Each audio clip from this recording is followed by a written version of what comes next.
যেন এইভাবে হয়, এইটাই আমি চাইছি।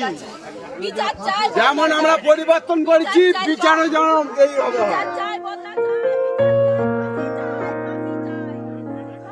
ক্ষমতা হারিয়েছে তৃণমূল, কিন্তু হারায়নি তাদের রক্তের নেশা। উদয়নারায়ণপুরের দেবীপুর গ্রাম সাক্ষী থাকলে এক চরম নৃশংসতার। বিজেপি জিতেছে বলে জয় শ্রীরাম ধ্বনি দিয়েছে, শুধু এই অপরাধে এক সাধারণ কর্মীকে কুপিয়ে নর্দমায় ফেলে দিল তৃণমূলের হাড়মাদরা। যখন রাজ্য জুড়ে পরিবর্তনের আনন্দ চলছে, তখন এক পরিবারের আলো নিভিয়ে দিয়ে ওরা বুঝিয়ে দিল বাংলার মাটি থেকে হিংসার বীজ এখনো উপড়ে ফেলা যায়নি। কিন্তু ঘাতক বাহিনী ভুলে গিয়েছে পুলিশ এখন আর নবান্নের দালালি করতে দায়বদ্ধ নয়। তাই ঘটনার কয়েক ঘন্টার মধ্যেই গ্রেফতার হয়েছে এক অভিযুক্ত। দল ক্ষমতায় আসায় সোমবার রাতে বিজেপি কর্মী যাদব বর বাড়ির কাছেই পরিবার ও প্রতিবেশীদের সঙ্গে বনভোজন করছিলেন। রাত 11টা নাগাদ উৎসব সেরে মুখে জয় শ্রীরাম ধ্বনি দিতে দিতে যখন তিনি বাড়ির পথে পা বাড়ান, তখনই অতর্কিতে হামলা চালায় তৃণমূলী গুন্ডারা।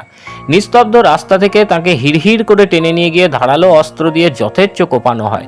যন্ত্রণায় জ্ঞান হারালে ঘাতকরা তাকে পাশের একটি নর্দমায় ফেলে দিয়ে চম্পট দেয়। পরে স্থানীয়রা তাকে উদ্ধার করে উলুবেড়িয়া মেডিকেল কলেজে নিয়ে গেলে চিকিৎসকরা মৃত ঘোষণা করেন।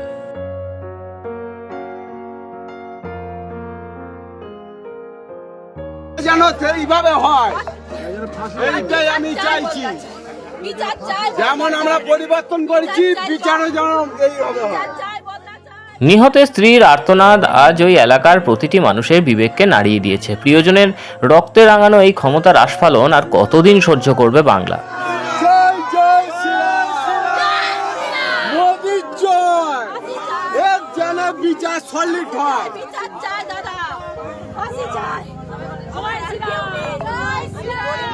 তবে পরিবর্তনের হাওয়া যে প্রশাসনের অন্দরেও পৌঁছেছে তার প্রমাণ মিলল দ্রুত। মঙ্গলবারই পুলিশ এই ঘটনায় জড়িত একজনকে গ্রেফতার করেছে। তৃণমূলের গুন্ডারা হয়তো ভেবেছিল আগের মতোই পিসির আঁচলের তলায় তারা সুরক্ষা পাবে, কিন্তু সময় বদলেছে।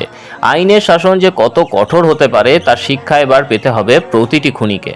আপনার কি মনে হয়, এই খুনিদের সাহস দুর্মুষ করতে কি এবার ইউপি বিহারের মতো কঠোর পদক্ষেপ প্রয়োজন?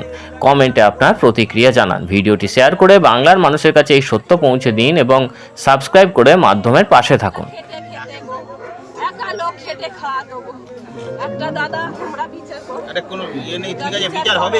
ফাঁসি চাই, বদলা চাই, ফাঁসি চাই, বদলা চাই। আরো ছেলেদের বাবা হারা করবে, ছোট বাচ্চাদের বাবা হারা করবে।